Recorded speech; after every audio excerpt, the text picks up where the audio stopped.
Lucas 9, versículo 10 en adelante.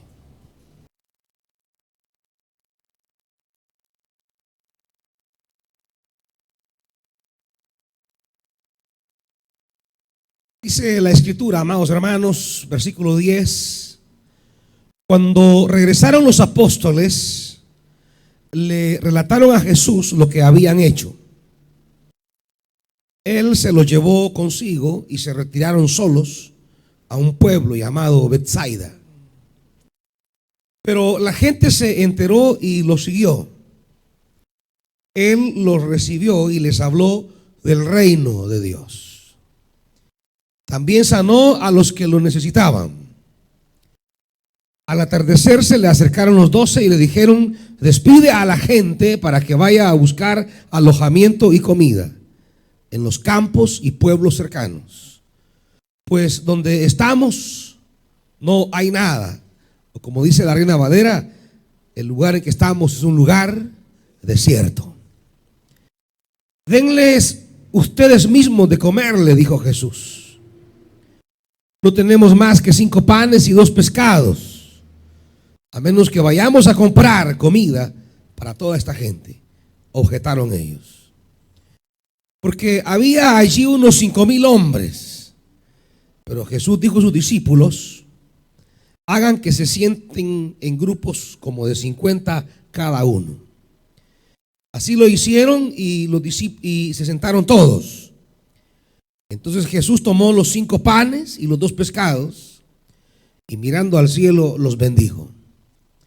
Luego los partió y se los dio a los discípulos para que se los repartieran a la gente. Todos comieron hasta quedar satisfechos, y de los pedazos que sobraron se recogieron 12 canastas. Padre, tomamos en esta hora esta escritura y venimos delante de ti con el corazón necesitado de una palabra.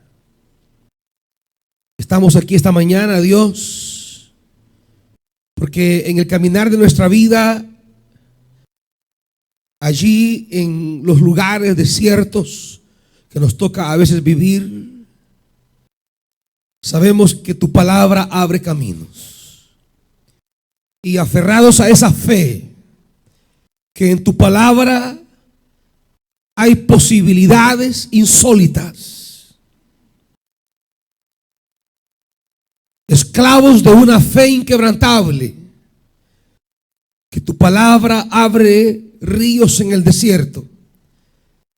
Venimos a buscarte esta mañana y a decirte: Dios, háblanos, porque tu palabra puede cambiar nuestra situación. Y danos un corazón que reciba la palabra, que acoja esa palabra. Te lo pedimos en el nombre de Jesús. Amén. Pueden sentarse, amados hermanos.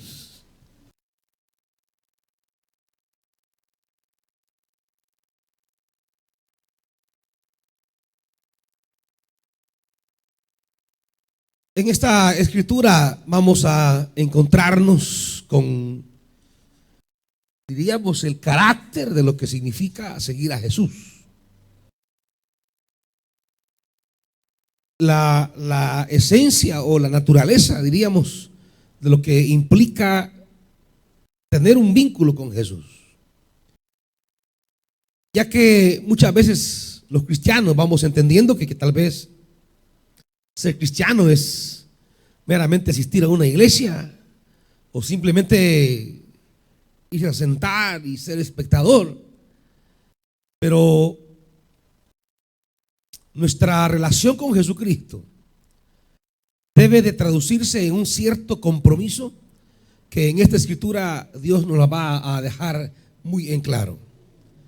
Seguir a Jesús es aún no tener tiempo ni siquiera para poder tener un descanso. Seguir a Jesús es asumir una cierta tarea, una labor, es asumir un trabajo. Y eso del trabajo agotador quizás es lo que a veces nos impide entender la esencia misma de seguir a Jesucristo. En estos pasajes que hemos leído, el versículo 10 nos ubican el retorno, diríamos, de los apóstoles. Del versículo 1 al versículo 9 del capítulo 9, Jesús ha enviado a los discípulos. Si usted mira en el versículo 1 del capítulo 9, en el capítulo en el que estamos, dice: habiendo reunido a los 12, Jesús les dio poder y autoridad para expulsar a todos los demonios y para sanar enfermedades. Entonces, versículo 2, ¿qué hizo Jesús? Los envió a predicar el reino de Dios y a sanar a los enfermos. Ellos han ido en tarea. Seguir a Jesús es, diríamos, continuar la obra de Jesús. No hay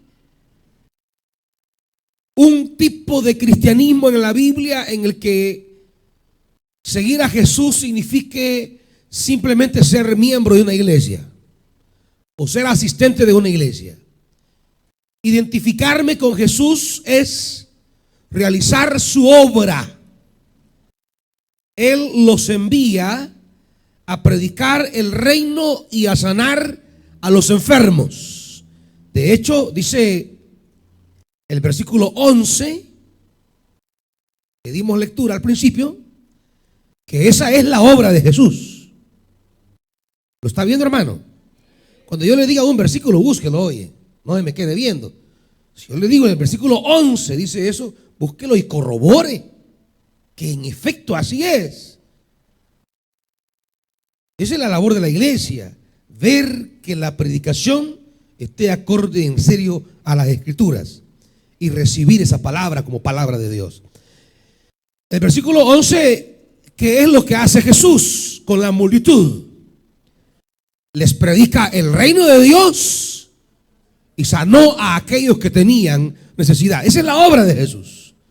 La proclamación del reino y la participación en la vida de los seres humanos para impregnarlos del poder de ese reino. No es solamente descubrir y discernir el mensaje del evangelio como un mensaje del reino, sino cómo ese reino impacta la vida del ser humano, cómo sana, cómo restaura, cómo bendice, cómo libera, cómo rompe toda atadura. Esa es, diríamos, la práctica de Jesús. Y cuando Él convoca a los discípulos al principio de este capítulo, pues lo que hace es enviarlos a eso.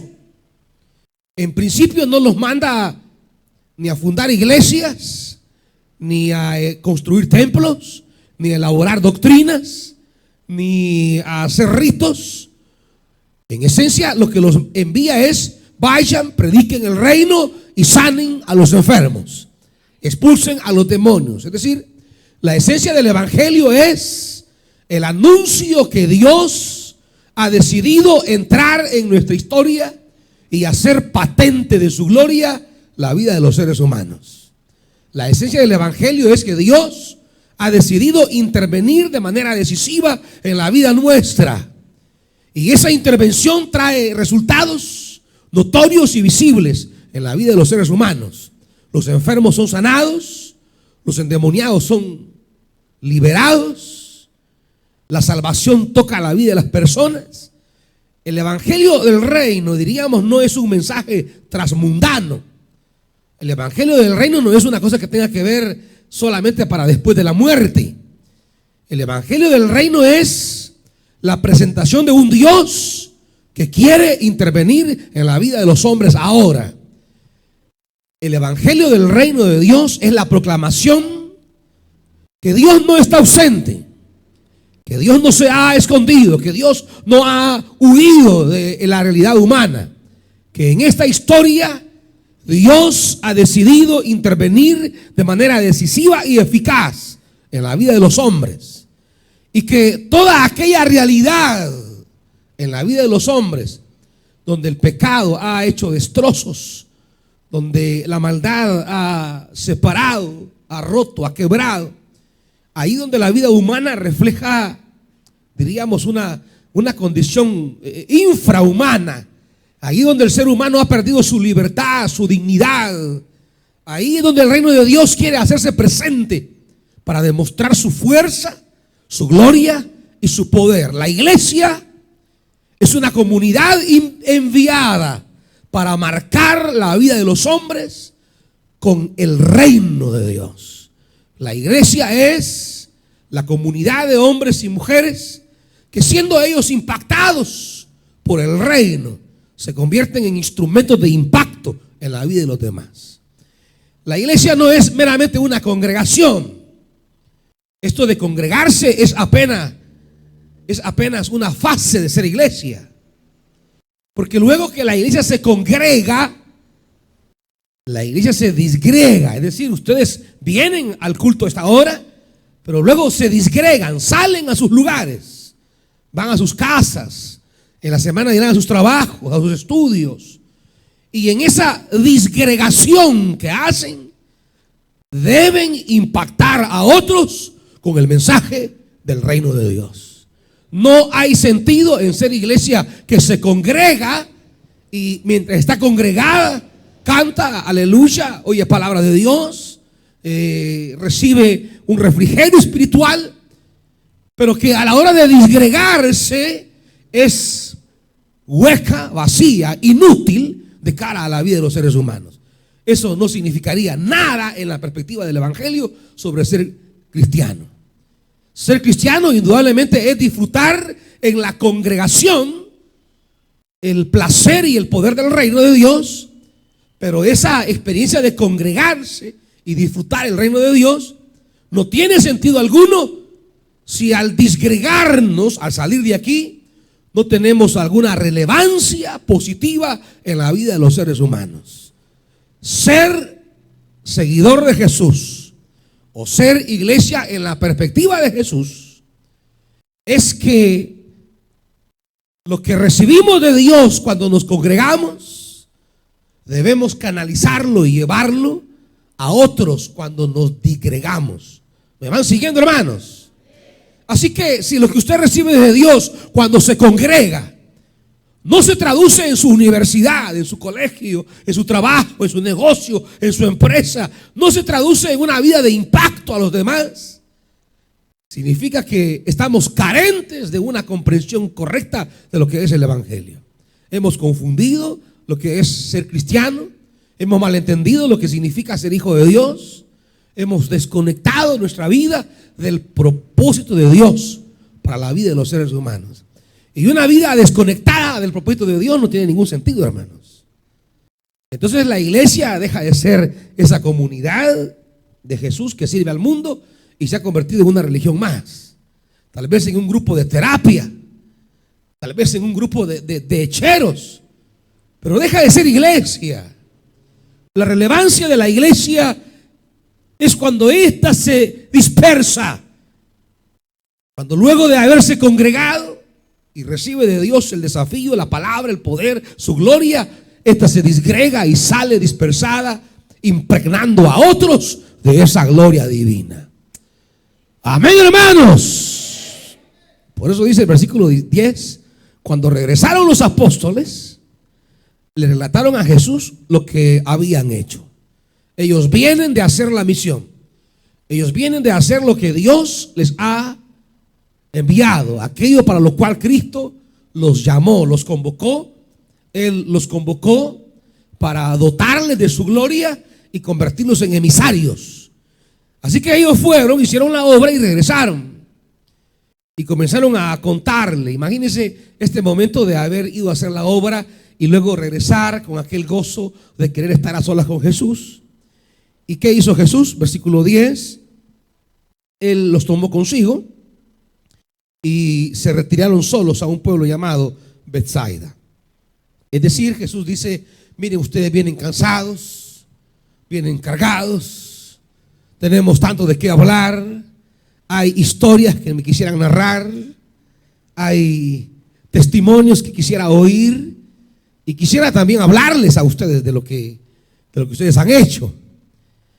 Y se retiraron solos. El versículo, digamos, 10 tiene como una idea como de intimidad. El versículo 10 transmite una idea como de que venimos de trabajar para el reino, venimos cansados, Y Jesús les propone una escena de descanso, de intimidad, de tranquilidad, de una cierta paz. Habiendo hecho la obra, Jesús les propone, diríamos, un nuevo ambiente de descanso. Pero esa perspectiva de intimidad y de descanso es interrumpida. Y qué terrible es cuando el descanso o la intimidad familiar es interrumpida por las necesidades humanas. Qué tremendo o qué conflictivo es a veces para la familia que está en el servicio a Dios, que su intimidad sea afectada por las necesidades de los demás.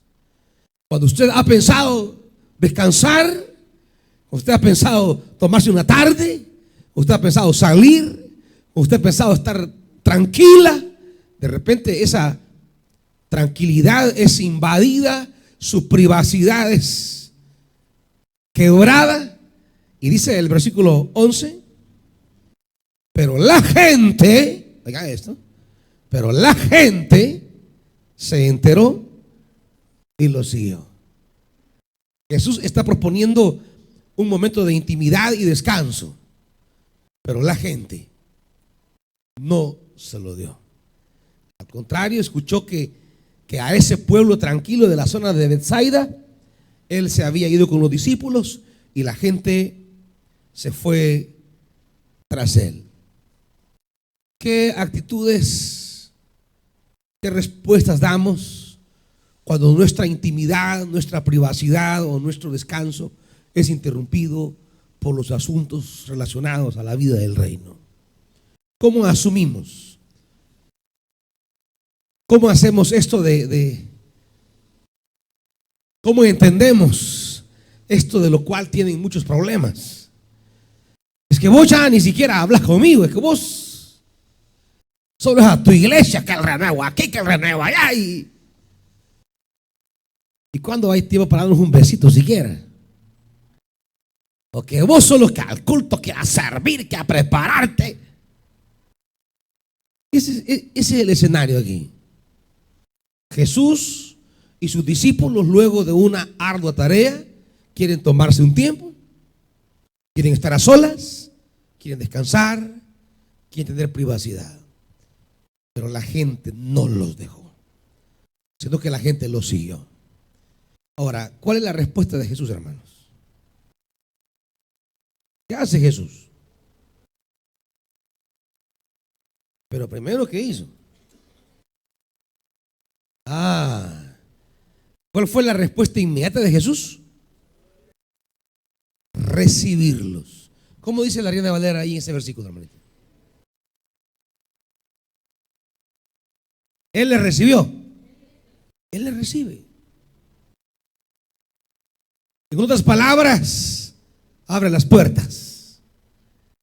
Diríamos, Jesús no cierra el acceso, no les priva de su presencia.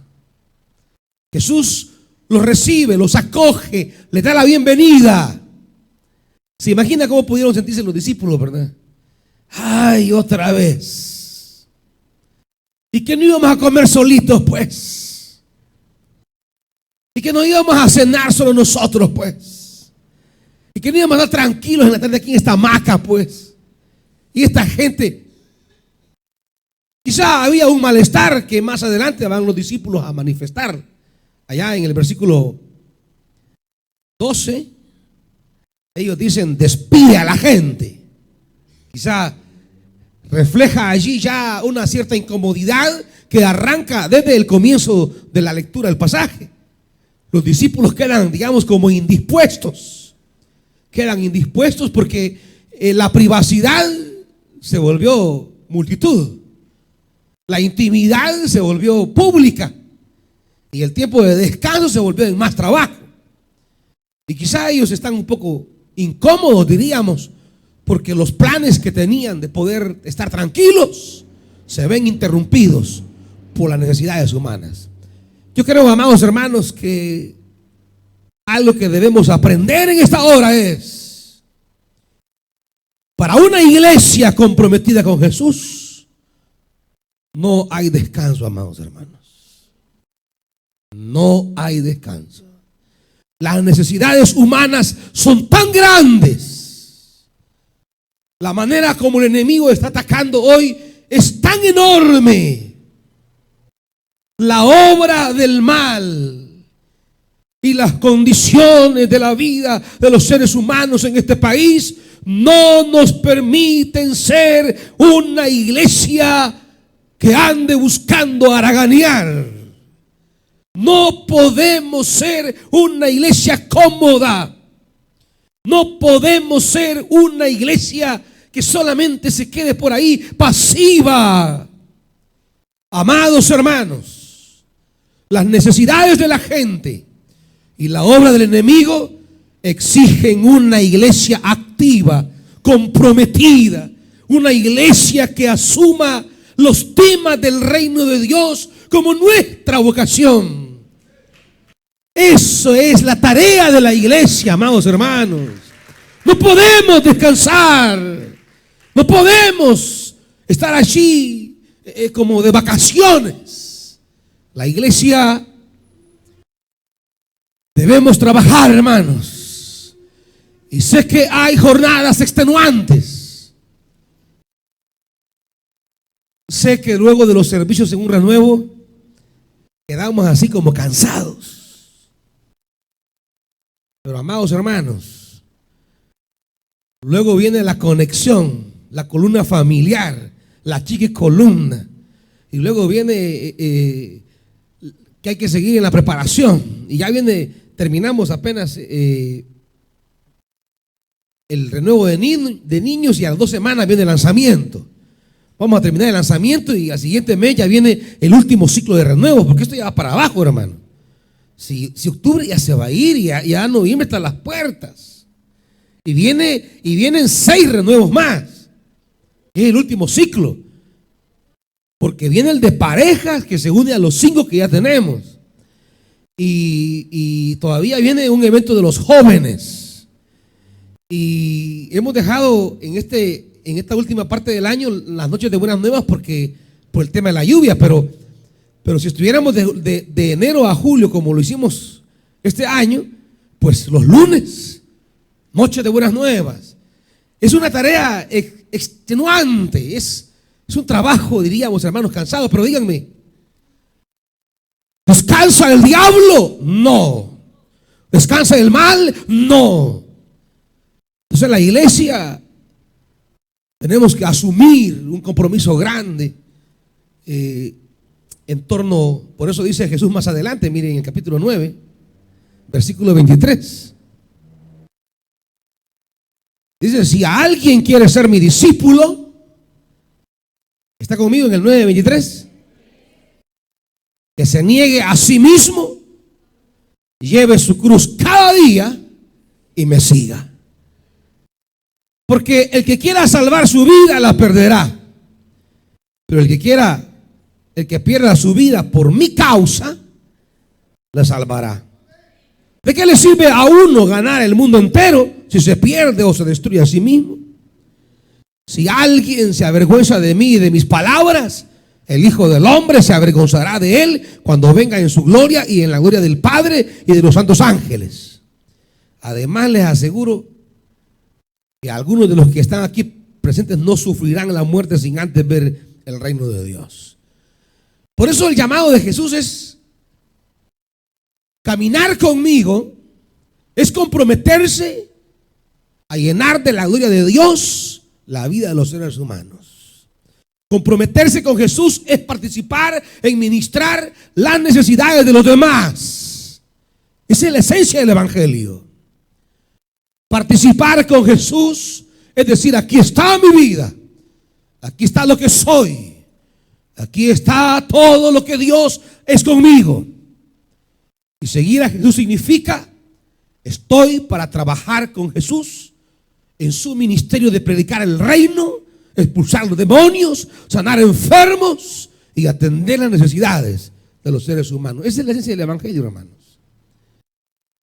Es fácil, es tentador querer ser solo espectador.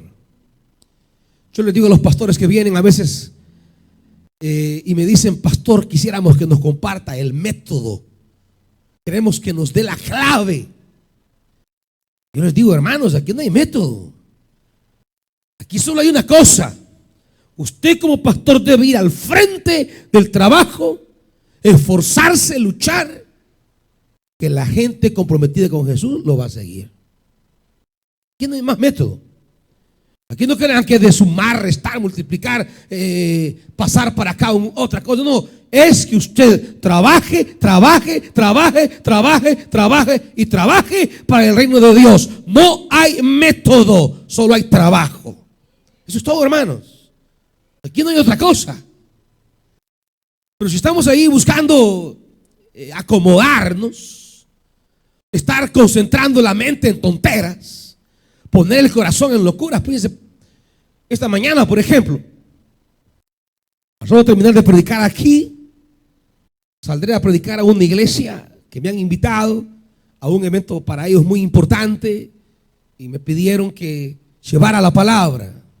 Salgo inmediatamente de aquí a predicar la palabra a una iglesia. Termino de predicar en esa iglesia y regreso inmediatamente para predicar el segundo culto aquí. Terminando de predicar aquí, salimos para la montaña. Hay que ir a dar una palabra a la gente allá y bañarlos del Espíritu Santo. Y luego regresar al recibimiento. Esto, y mañana tenemos la reunión con las parejas. El martes tenemos la escuela de predicadores. El miércoles el post-encuentro y la reunión de servidores. El jueves nuestro servicio. El viernes salimos con los niños de nuevo. Y esto en las actividades, diríamos, gruesas. Luego hay una serie de cosas de trabajo de la iglesia. Esto no es para estar ahí, hermanos, echados. Esto es para trabajar a causa del reino de Dios. Esto es para que la gloria de Dios pueda impregnar la vida de los demás. Pero claro, si comenzamos ahí a evadir responsabilidades, si comenzamos a acomodarnos, si comenzamos a olvidar nuestro llamado, si comenzamos a pensar mejor quizá en estar tranquilitos, pues puede resultar tentador eso, hermanos. Pero dígame, cuando dice la palabra en el 12, al atardecer se le acercaron los 12 y le dijeron: quizá la propuesta de los discípulos sea más fácil. Despide a la gente para que vaya a buscar alojamiento y comida en los campos y pueblos cercanos, pues donde estamos no hay nada. Esa es la respuesta más fácil que podemos tener ante las exigencias de nuestro llamado, ante las necesidades de los demás, ante un contexto donde el enemigo está sembrando cada vez más rompimiento familiar, más desorden, más caos, más muerte. Quizá es más fácil decir: hey, despidan a la gente. Aquí no tenemos nada. Que se vayan a buscar alojamiento, que se vayan a buscar comida. Ya el día ha declinado, la noche está por llegar.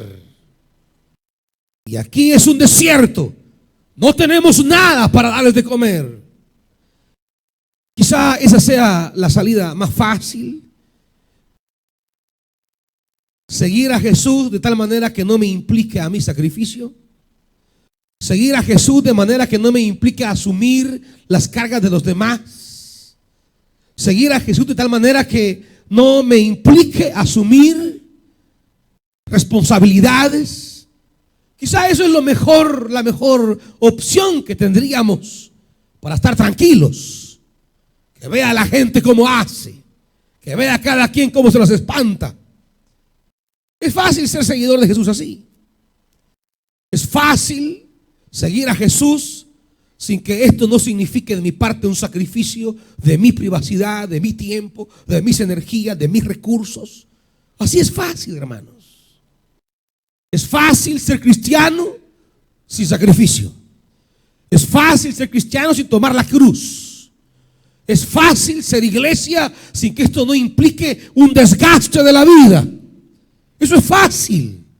Pero como dirá Jesús más adelante, ¿qué ganamos ¿Cuál es la ventaja de ganar el mundo y perder la vida? ¿De qué me sirve no desgastarme por el reino si al final nos vamos a morir de todas maneras? Por tanto, la clave más bien es saber ubicar lo que somos y lo que tenemos en la perspectiva correcta del reino de Dios. Y los apóstoles toman, diríamos, la decisión natural que quizás cualquier iglesia tomaría, cualquier creyente tomaría, de, digamos, agarrar la vida un poco suave, la vida cristiana. Y muchos quizás así están. Yo le preguntaría, mire, y seguir a Jesús, ¿a usted qué sacrificio le ha traído? Mire, ¿y a usted qué sacrificio le ha traído comprometerse con Jesús? ¿Qué ha implicado para usted? ¿Ha implicado de verdad trabajo, esfuerzo, privarse de algunas cosas? Y yo le quiero decir, si para usted seguir a Jesús ha implicado privarse de algunas cosas que usted pudo tener, pero que le dice al Señor, tu obra me interesa más, ha implicado para usted tomar tiempo de su familia y para sí mismo, para el asunto del reino de Dios, ha implicado tomar energías. Yo le voy a decir una cosa, amados hermanos, Dios no la dejará avergonzado jamás. Dios no lo dejará avergonzado nunca. Lo que hace usted para el reino de Dios, por estar en armonía con la perspectiva de Dios, también le otorga la bendición de Dios. No piense que lo que a causa del reino de Dios usted está haciendo queda en el olvido en la mente de Dios. Dios va guardando cada sacrificio y cada esfuerzo nuestro para su obra, para su gloria. Y si usted está en el camino de Dios, pero ha tomado la opción de los apóstoles, no, yo con la gente yo no quiero servir en nada. No, yo aquí no he venido a hacer nada. Yo les quiero decir, amado hermano, que si seguir a Jesús no nos trae algún tipo de sacrificio, quiero decirles que no hemos entendido todavía el evangelio.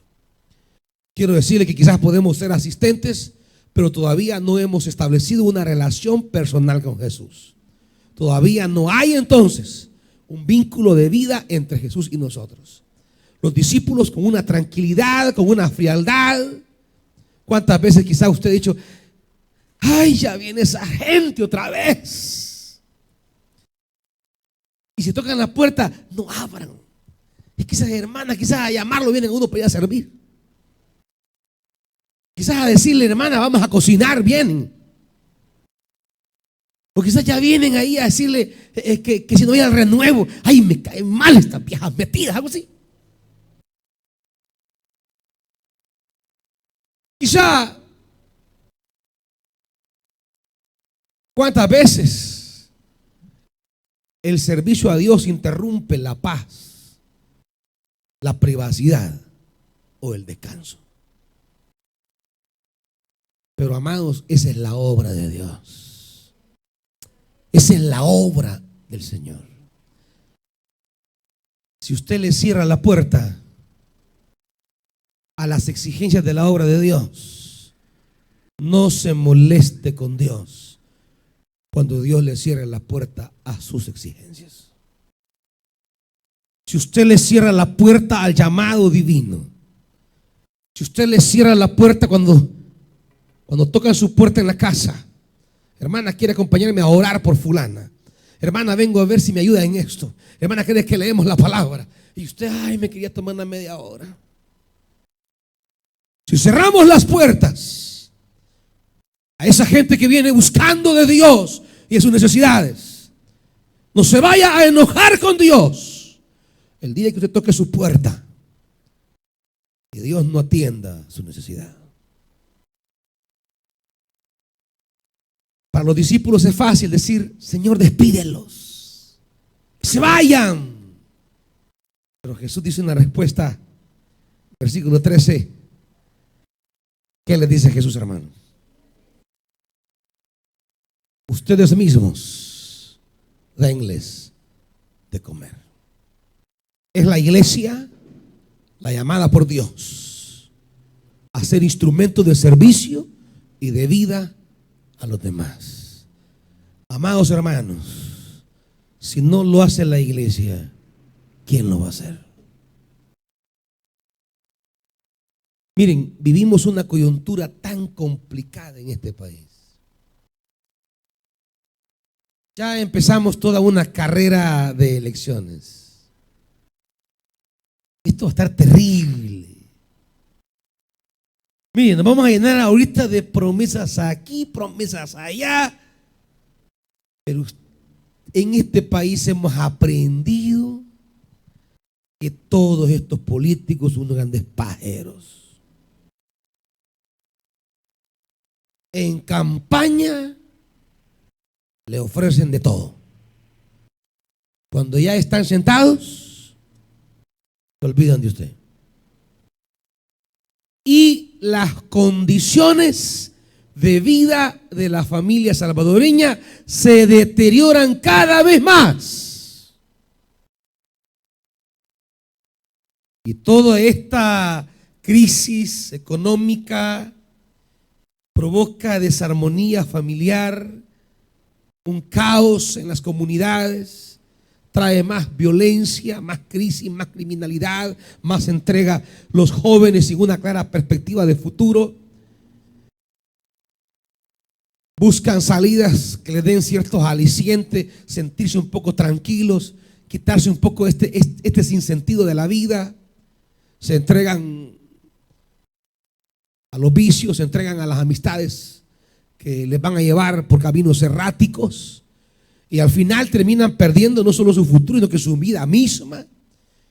Y la pregunta es, ante esta sociedad cada vez más desorientada y desamparada, ante una sociedad, ante una generación de jóvenes descuidada, se gradúan aún de universidades y no tienen perspectivas ni de trabajo. ¿Quién va a despertar esperanza?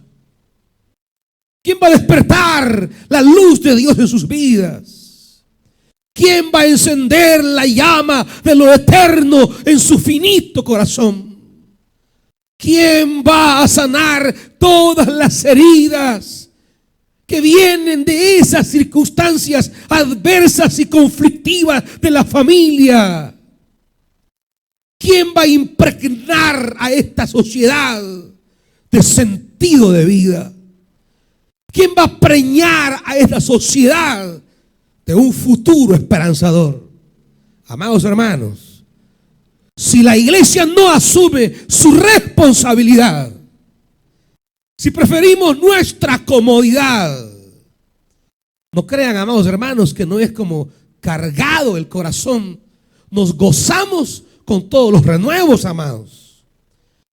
Pero no crean que no es cargado en un momento determinado, andar un poco tenso, quizás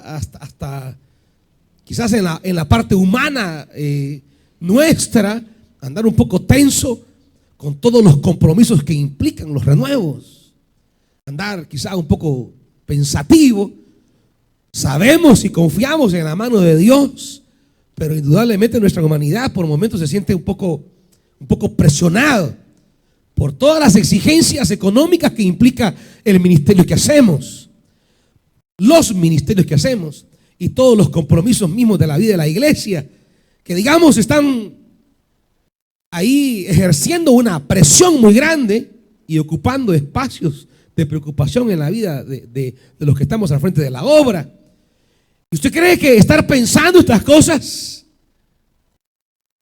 Yo le decía a veces a los hermanos, porque hay iglesias que cobran, digamos, por el renuevo, cobran 40 o 50 dólares. Y yo le decía a los hermanos, hey, sáquenme números ahí. 250 jóvenes, pónganmelo a 40 dólares. Y me salían como, no sé, creo que 8,000 o 10,000. ¿Alguien bueno para los números? 250 por 40, 10,000, ¿verdad? Me salían 10,000 dólares. Y si los pusiéramos a 50, creo que eran como 12,500 dólares. Chicas, con 10,000 dólares aquí resolvemos un montón de volados, le digo. Y saben que hay gente que quizás de seguro piensan que cobramos $40. Y pues sí, la gente sin saber, porque la gente inventa y la gente es metiche y la gente dice, ese viejo se está alivianando con ese montón de gente que va a la montaña. ¿Cuánto entrará de billete? Y hoy que fueron 110, chicas, 6,000 bolas. Y claro, no, con todo, si todo ese dinero entra en los renuevos, ay, hermanitos. Pero ahí estamos, lidiando cada fin de semana con la hermana Ligia, que se encarga de hacer todos los comprados. Y yo le digo, mire, usted compra por la fe, le digo yo. Ahorita ponga su dinero usted. Ahí el domingo nos arreglamos. Pero es digamos, toda estas preocupaciones que vienen al corazón humano de las necesidades de las personas. Y a veces no tenemos, como dicen los apóstoles. Quizás es más fácil decir, mire, cada quien vea qué hace. Pero el llamado de Jesús es, ustedes mismos denle de comer. Esa es nuestra misión. Esa es nuestra tarea. Dios pone sobre la iglesia la responsabilidad de servir a los demás. Es tarea nuestra, amados hermanos, ser instrumentos de Dios para llevar salvación a la vida de las personas. Esa es nuestra misión. Y claro, quiero cerrar con esto. ¿Con qué contamos? Quizá nosotros no tengamos nada en efecto, como dijese los apóstoles. Quizá en realidad estamos en medio de momentos desérticos. Quizá no tenemos nada para poder asumir tal compromiso. Pero aquellos que decidamos cumplir nuestro llamado de ser una iglesia que trabaje y viva para los demás, ¿saben con qué contamos? Contamos con esto, miren hermanos, versículo 15, y aquí vamos cerrando. Así lo hicieron los discípulos y se sentaron. Entonces Jesús tomó los 5 panes y 2 pescados y mirando al cielo los bendijo. Luego los partió y se los dio a los discípulos para que se los repartieran a la gente. Y todos, ¿qué dice la Biblia? Todos comieron hasta que no les cabía un pescado más. Hasta que no había ya, quedaron hartados, saciados. Así como cuando usted se queda en la mesa que ni levantarse puede, va. No, ya no aguanto. Aquí me voy a quedar media hora. Quedé panzón. Tenían nada. Pero cuando decidamos obedecer al Señor y decirle, aquí está mi vida, aquí estoy, vamos a contar con la generosa bendición de Dios siempre. Quizá haya desierto. Quizá no haya nada en ese momento. Pero si desde nuestra limitación, si desde nuestra privación, si desde nuestra estrechez decidimos obedecer el llamado de Jesús, decidimos obedecer el llamado de Dios, sepan, iglesia, que la bendición de Dios siempre nos acompañará, por siempre, hermanos. Y no solamente quedaremos saciados, hasta sobrará. Eso dice la Biblia, hermanos. La generosidad de Dios acompaña a un pueblo que desde su limitación y privación decide asumir el compromiso de servir a los demás.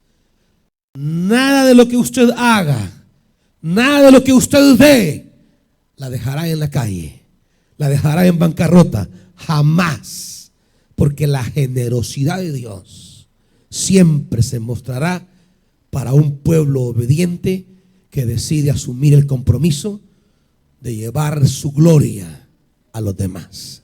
Amén, hermanitos. Pónganse de pie, amados hermanos. Y vamos a irnos de este lugar pidiéndole a Dios que en medio de las exigencias que nos presenta el ministerio, En medio de las necesidades que nos plantea el ministerio, usted pueda siempre decir al Señor: heme aquí. Yo no quiero ser creyente de CIA o de banca. Yo no quiero ser un simple asistente. Yo quiero, Señor, estar contigo, trabajando. Si alguna vez se ha sentido incómodo por lo que le representó a usted servir a Dios, si alguna vez siente que el ministerio le roba tiempo, energías, tal vez algún tiempo familiar, ni siquiera piense que es una pérdida, hermano. No crea que es algo que quedará en el olvido delante de Dios.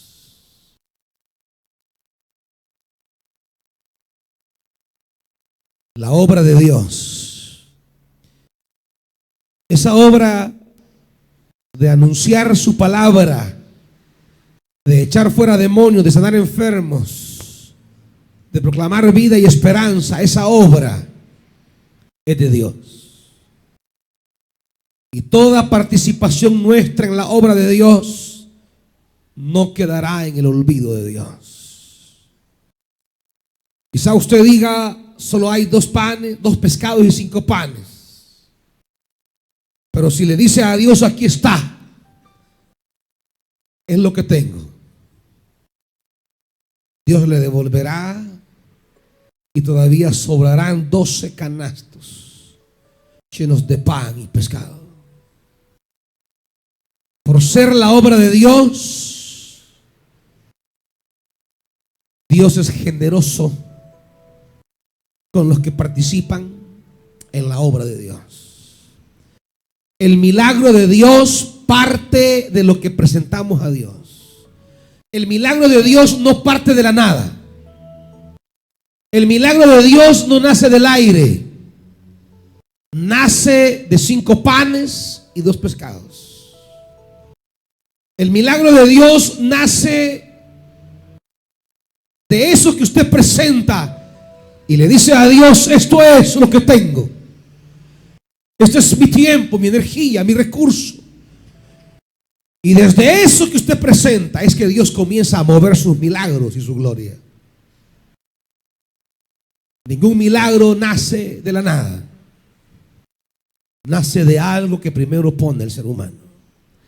¿Qué tienes en tu mano?, le dijo Dios a Moisés. La vara, le dijo a él. Pues con esa vara voy a hacer milagros ahora. ¿Qué tienes en tu mano? Es lo que Dios le preguntará. ¿Estás dispuesto a ponerlo en la causa del reino? Es a partir de lo que le damos a Dios que Dios moverá su gloria, hermanos. Y nada de lo que pongamos allí en la obra de Dios quedará sin fruto. Quizá usted piensa esta hora que la obra le roba tiempo o le priva de algo que usted quiere. Amado hermano, Dios hará cosas grandes. Nunca hubiese existido este milagro glorioso de dar de comer a más de 5,000 personas. 5,000 eran solo los hombres, sin contar mujeres y niños, que siempre son más en la comunidad.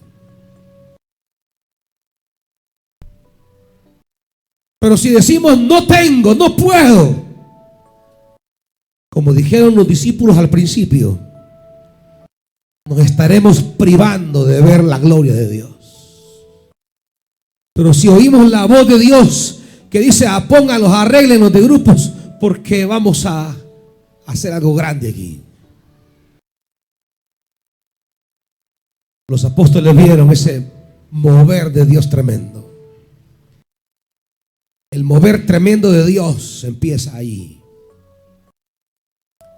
Hombres y mujeres que le dicen: aquí estoy. Aquí estoy.